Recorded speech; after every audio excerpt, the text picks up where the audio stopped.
In 1850, a British archaeologist named Austin Henry Laird was excavating the ruins of ancient Nineveh in what is now northern Iraq. During his work, one of his assistants unearthed a mysterious object from the dust, a clay tablet. While it wasn't uncommon to find such artifacts at that site, this tablet was special. It was covered in precisely arranged cuneiform inscriptions, and its translation, carried out decades later, revealed astonishing information for a 5,000-year-old object.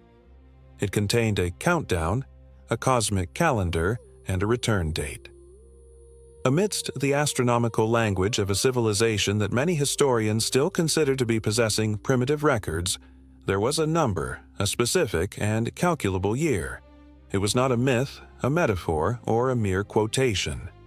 As modern researchers examine this date, it becomes increasingly difficult to ignore. If these kinds of hidden stories fascinate you, don't hesitate to subscribe and turn on notifications. Join us on a journey where textbooks don't dare to go. The Sumerians did not consider themselves ancient. They considered themselves heirs to something much older. His own texts describe a time before the existence of his civilization, a time when there were beings called Anunnaki. He descended from the heavens and established order on earth. The word Anunnaki translates as, depending on the Sumerian scholar you consult, whether as those who came from heaven to earth or as the princely offspring of Anu, their principal celestial deity. Distinction matters less than consistency. On thousands of tablets, in dozens of Sumerian cities, through a civilization that spanned more than 3,000 years, the same beings appear. The same story repeats itself. Beings from another world came here, shaped humanity.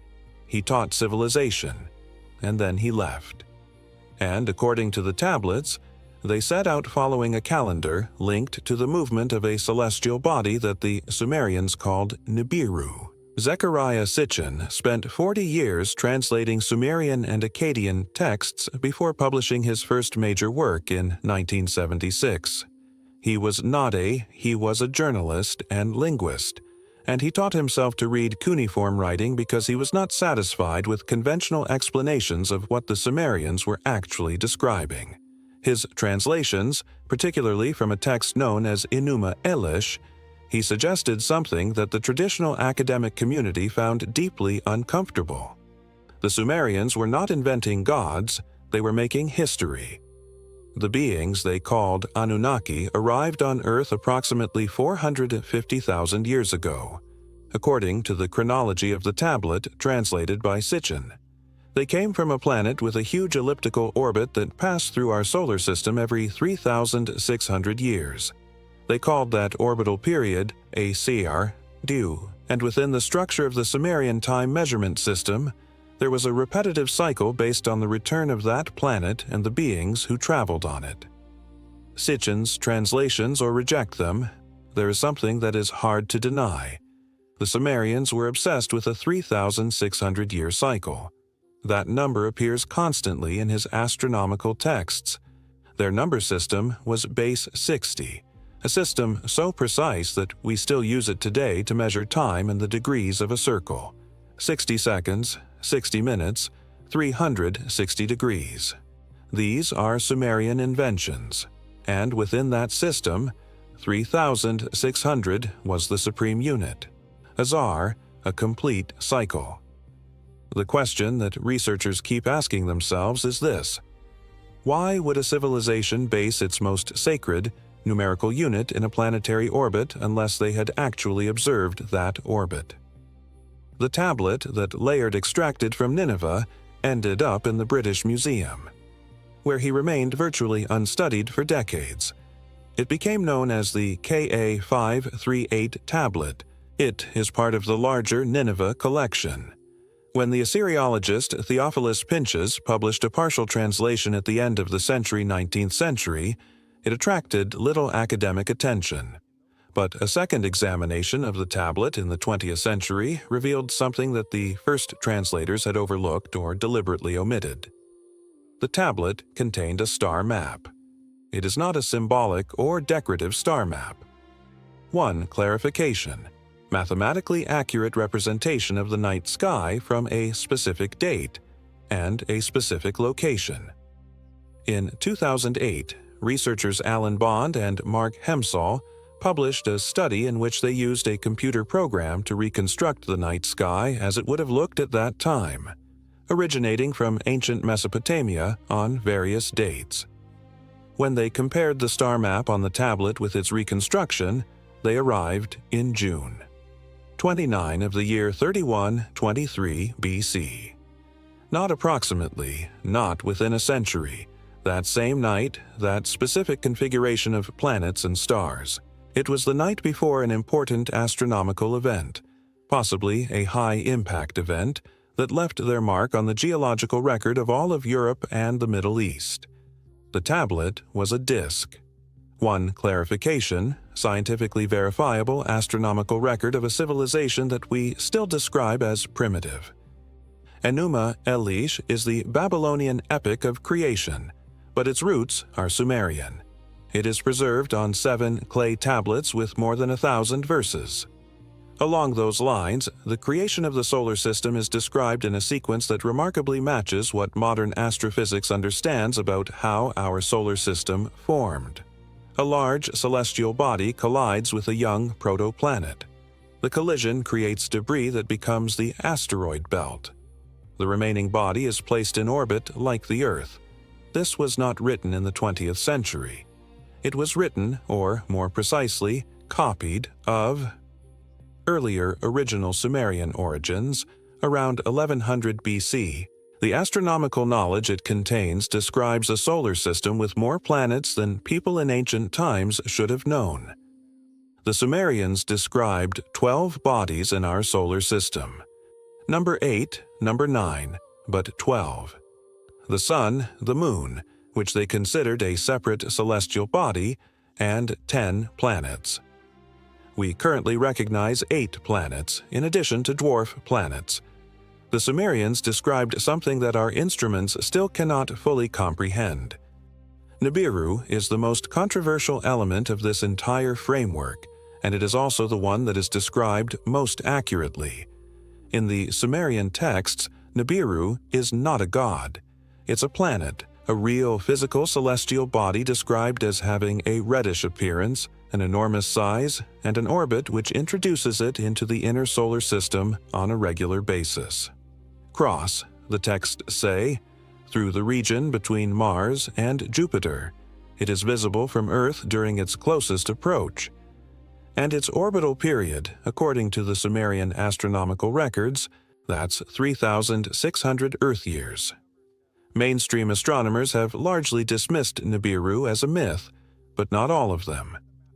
In 2016, astronomers Konstantin Baitagan and Mike Brown of the California Institute of Technology published an article in the Astronomical Journal proposing the existence of a large undiscovered planet in the outer solar system, designated Planet 9. His evidence did not come from direct observation, but from the anomalous grouping of distant trans-Neptunian objects whose orbits could only be explained by the end, due to the gravitational influence of an invisible massive body. The calculated orbit of Planet 9 is highly elliptical. Its estimated mass is between 5 and 10 times that of the Earth, and its orbital period, according to the closest estimates, it is located between 10,000 and 20,000 years ago. That's not 3,600. But the structure, an invisible massive planet in an extreme elliptical orbit, whose gravitational influence is only detectable through its effects on other bodies. This is precisely what the Sumerians described thousands of years before modern telescopes existed. Now let's return to the question of the date. The Sumerian king list is one of the most extraordinary documents in the archaeological record. It survives in multiple copies, the oldest of which dates back to approximately 2100 BC, although the information it contains clearly comes from much older sources. The list of kings begins before the Great Flood, which the Sumerians also recorded, and list the rulers of the Sumerian city-states in chronological order. Kings before the flood were assigned a reign length measured in SARS, multiple reigns spanning 36,000 years. Multiple reigns of 28,800 years. These figures have always been considered a mythological exaggeration by conventional historians, but analyze them from a mathematical point of view. Each duration of pre-flood rainfall that appears in the Sumerian king list is an exact multiple of 3,600. Not approximately, exactly. That is not a mythological coincidence. This is a precise numerical framework based on the SAR, built on the orbital cycle, built on the basis of a 3,600-year return interval. The flood in the Sumerian king list is an accurate numerical framework built on the basis of the SAR. The records correspond within the chronological framework of the king's list until approximately 11,000 BC.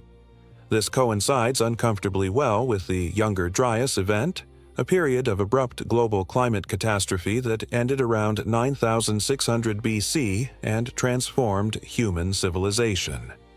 The geological record shows massive floods, ecosystem collapse, and a sudden acceleration of human agricultural development immediately after the Younger Dryas. The Sumerians say that it was then that the Anunnaki intervened directly in human affairs. When they saved a man named Zusudra, the Sumerian equivalent of Noah, and when they reorganized human civilization after the catastrophe. Immediately after the flood, according to the king's list, royalty was descended from heaven once again. Civilization was restarted, and it restarted in a timeline based on the Tsar. We calculate forward from 11,000 BC in SAR increases of 3,600 years. This pattern repeatedly coincides with important historical thresholds. The year 7,400 BC marks the earliest evidence of permanent agricultural settlements in Mesopotamia. Around 3,800 BC, the first Sumerian city-states proper emerged. 200 BC is approximately the period of the rise of Rome and the second flowering of Mediterranean civilization. Count forward one more SAR. That brings us to the year 3400 AD. That number belongs to our future, but that's using correct arithmetic. Researchers who apply the SAR cycle to the specific astronomical alignments described in the tablets arrive at a more accurate approximation. More specific window. That window has a name in secondary literature. It is called the return window, and it does not point to the year 3400 AD. A researcher named Marshall Masters has spent years comparing Sumerian astronomical texts with modern orbital mechanics, attempting to decipher, through reverse engineering, what the tablets describe in terms of a verifiable orbital trajectory. His calculations, which are based on gravitational perturbation data for the outer solar system, as well as on tablet chronologies, they suggest that the period of greatest approximation is within this century. Other researchers, starting from different assumptions, but with similar source texts, we arrive at overlapping time frames. Convergence is not precise. It is not a unique year in which all researchers in this field agree, but the grouping is remarkable. Multiple independent calculations, using the SAR-based chronological framework from Sumerian texts, point to a period roughly between 2040 and 2100 AD as the period of maximum relevance. What would mean maximum relevance? Within the Sumerian framework, Nibiru's return to the inner solar system corresponds to a period of great turbulence. It is not simply about the return of the Anunnaki as benevolent teachers. The texts describe the approach as a time of turmoil, flood, seismic activity, and the alteration of the sky. It is the same catastrophism described in relation to the flood event, but on a recurring basis. Some researchers argue that this is the reason why the Sumerians were so accurate in their astronomical records. They needed to know when he was going to arrive, not to worship him, but we have to prepare for it. The tablets were not religious texts in the modern sense. They were survival documents. The emerald tablets belong to a completely separate tradition from the Sumerian clay tablets. and contain a passage that has sparked intense scrutiny from researchers in this field. The tablets claim to have been written by a figure named Thoth, whom the Egyptians associated with wisdom and cosmic knowledge. They describe a return cycle linked to the solidal mechanics in a language remarkably similar to the Sumerian framework. They speak of a great cycle, of those who came before and who will return when the heavens complete their turn. This is not proof of anything on its own, but the convergence of similar frameworks across completely separate ancient civilizations: Egypt, Sumeria, and the Mayans. This raises a question that serious researchers refuse to dismiss. Were these civilizations independently inventing mythologies about cyclical catastrophes and returns? Or did they all record the same observed astronomical reality? The Maya followed a cycle they called the Great Year, approximately 26,000 years, divided into 5 subages of approximately 5,200 years each. The transition between eras in Mayan cosmology. It is not a peaceful surrender. It's a collapse and a reconstruction, a destruction and a renewal. The last subage of their calendar began in 3114 BC, very close to the date inscribed on the tablet of the Nineveh star map, and ended in 2012 AD. What comes next? In the Mayan cosmological calculation, it's a new era, the beginning of a new cycle. The Sumerians called similar transition points mark the moment when the Anunnaki walk among us again. Different vocabulary, same structure, a cyclical cosmology, with a catastrophic transition point built into the mathematics. The Dogon people of Mali present one of the most perplexing cases in this field. Studied by the French anthropologists Marcel Griol and Germaine Dieterlen in the 1930s, the Dogon were found to possess detailed knowledge of the Sirius star system, something that would have been impossible without telescopic observation. They knew that Sirius was a binary system. They knew their fellow star, Sirius B. It was tiny, extremely dense, and followed a 50-year elliptical orbit around Sirius A. Sirius B was not confirmed by Western astronomy until 1862, and its full characteristics were not established until 1920s. The Dogon said that this knowledge was transmitted to them by beings from Sirius, whom they called Nomos, amphibious beings that descended from the sky and taught them everything. At the heart of the Dogon knowledge system is a 50-year-old ceremony called Sigi, performed to honor the orbital period of Sirius B, a star whose existence they were supposed to be unaware of. Critics have argued that Griol tainted his research, but for the contamination to have occurred, Griol would have had to personally know the precise orbital data, which he did not do. The Dogon answered the questions he had not finished formulating. The issue of physical tests is where this whole field encounters its biggest obstacle. There is no physical artifact that conclusively proves extraterrestrial contact during the Sumerian period. The pills are real. The astronomical knowledge they contain is real. The time frame is internally consistent and mathematically precise. But there is no recovered technology. There is no biological evidence. There is no unequivocal artifact that bridges the gap between sophisticated ancient astronomy and the extraterrestrial hypothesis. The evidence is interpretive. The tablets are real, but the interpretation of its meaning is a matter of controversy. That is an honest and necessary stance. What is dishonest is the opposing stance sometimes adopted by the traditional academic world. The view that the Sumerians were simply primitive humans who told primitive stories, and its astronomical accuracy was a coincidence. Their knowledge of planetary orbits was mythology, and its consistency, detailed, the cross-referenced stories about beings from another world were nothing more than an elaborate religious invention.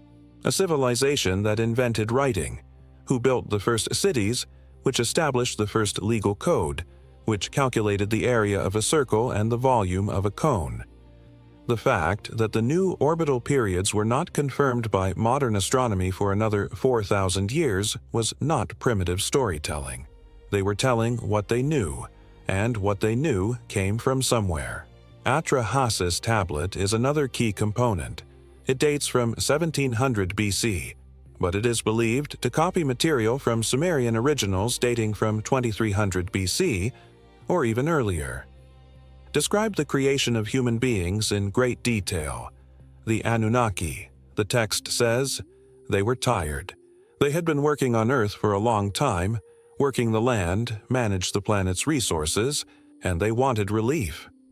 Their leader, Enki, described as a god of wisdom and genetic knowledge, he proposed a solution. Mix the essence of an existing terrestrial creature with blood, that is, the genetic material, of an Anunnaki being. Create a worker, a Lulu, in the original Sumerian. A mixed being, a primitive worker. Modern translators who have stripped this text of its mythological framework and read it as a literal account of genetic modification find that it coincides strikingly with what we now know about the mechanics of gene editing.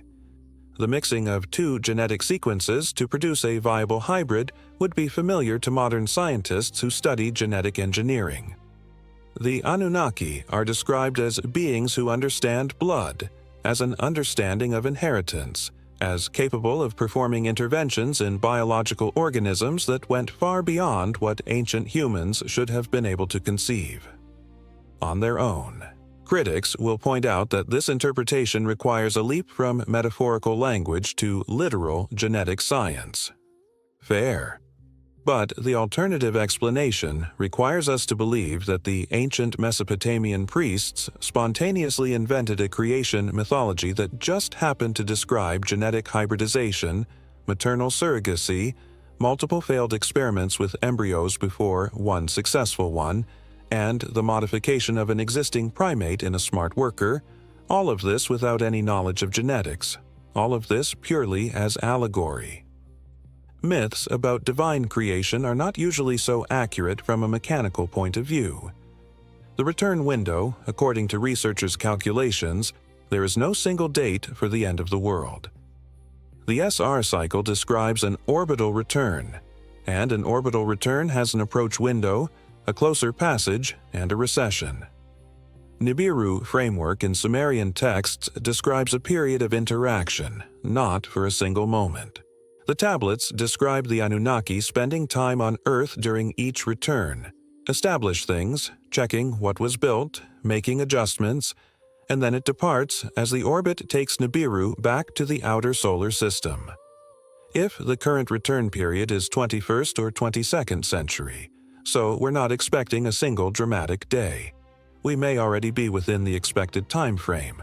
The window may have opened, and what's happening at that window, whether it manifests as an electromagnetic disturbance, as a displacement of the Earth's magnetic field, such as climate transformation, or as the acceleration of human technological capacity in ways that seem to come from nowhere, it would look exactly as the tablets describe it.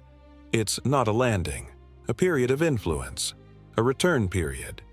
The acceleration of human technology in the 20th century and the 21st century has no clear precedent in any other period of human history. For approximately 200,000 years, Homo sapiens made stone tools, fire, and basic shelters.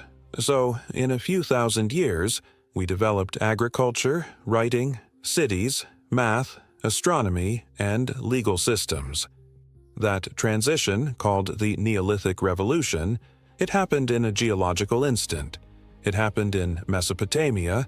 It happened precisely in the place where, according to Sumerian texts, the intervention of the Anunnaki took place. And then, after another long plateau, we had the Industrial Revolution, the discovery of electricity, the division of the atom, genome mapping, and the development of artificial intelligence, all within a span of approximately 250 years. This second acceleration occurs as we approach the calculated return period. This could be a coincidence. But this is a coincidence that demands to be examined rather than dismissed. There is a document circulating in the research community on this topic. but it is almost never openly discussed because its origins are very unclear and its provenance is controversial. It is sometimes called the Anunnaki Ultimatum or the Return Protocol, and claims to be a partial translation of a damaged tablet discovered in the late 20th century, whose location has never been publicly confirmed. Researchers who have become seriously involved with it, including the accredited specialists in ancient languages who have examined the cuneiform fragments described in it, suggest that the language is consistent with the writing of the late Akkadian period, approximately 600 BC, copied in turn from much older material. The tablet fragment allegedly contains a passage that specifies a condition for the return, not just an orbital schedule, a conditional, a stipulation. The Anunnaki, according to this passage, would return when humanity reached a specific threshold of capability. The term used in cuneiform writing, as described, it roughly translates as the ability to reshape living forms. Genetic modification. The ability to reshape living forms was the indispensable condition for the return. We crossed that threshold in the first successful experiments with recombinant DNA were carried out in the 1970s. We perfected it through the 80s and the 1990s. And with the CRISPR gene, perfected editing technology in the 2010s, we crossbred it with such precision that modifying the human genome is now a standard laboratory procedure. If the threshold was the ability to reshape living forms, we've already moved past that stage. We overcame that decades ago. The implications of that, if the document is authentic, if the translation is accurate, if the interpretation is correct, they are uncomfortable. The Anunnaki created humanity by reshaping an existing life form. If the condition for return is that humanity has acquired the ability to reshape living forms, therefore the cycle is not only orbital, is developmental. They are watching us. We are being evaluated. The tablets that appear in this reading are not mere historical records. They are a testing framework. And the question of whether we have passed or failed is something that the texts do not answer, because the answer is given upon returning. A conversation needs to take place in the space that exists between rejection and belief. And it's a conversation that most institutions are structurally incapable of having. The universities fired Sitchin because he did not have the necessary credentials. Vaughn dismisses Denikin because it was sensational. They reject the ancient astronaut theory because it threatens the implicit assumption that human civilization developed entirely through internal human ingenuity, without external help. But the geological record, the astronomical accuracy of ancient peoples, intercultural convergence, in a cyclical cosmology that implies return, and the internal mathematical consistency of the Sumerian chronological system, everything points to something that deserves serious examination on its own terms. No credulity, exam. The tablet that Austin Henry Laird extracted from the ruins of Nineveh in 1850 is currently in the British Museum. This is case number 55 in the Ancient Near Eastern collection. You can go and see it. It is not locked up. The translations are publicly available. The scholarship is accessible. Embedded in those translations, within the mathematical framework of a civilization that wrote down everything it knew, it's a count based on the specific absorption rate, SAR, a return timeline. Whether the beings mentioned are gods, extraterrestrials, a forgotten human civilization more advanced than we know, or even a mythological representation of ancient astronomy centered around imaginary figures, the story itself is true. The mathematics are authentic. The precision in astronomy is undeniable. And the period to which the various independent calculations point does not extend 3,000 years into the future, but lies within the lifetimes of those of us who inhabit this world today. You can't simply dismiss this as mythology and move on. It's a thought-provoking matter. It's something that makes you look at the night sky and think, not with fear, but with the same seriousness as the Sumerians. They built observatories and trained astronomers who dedicated their lives to mapping the heavens. This knowledge was preserved across millennia and generations. They didn't do it for myth, but because they were pursuing a specific goal. According to their beliefs, they expected a return. They believed these beings were real, that they knew would come, and they wanted to be ready for that moment. The question now is whether we will be ready too,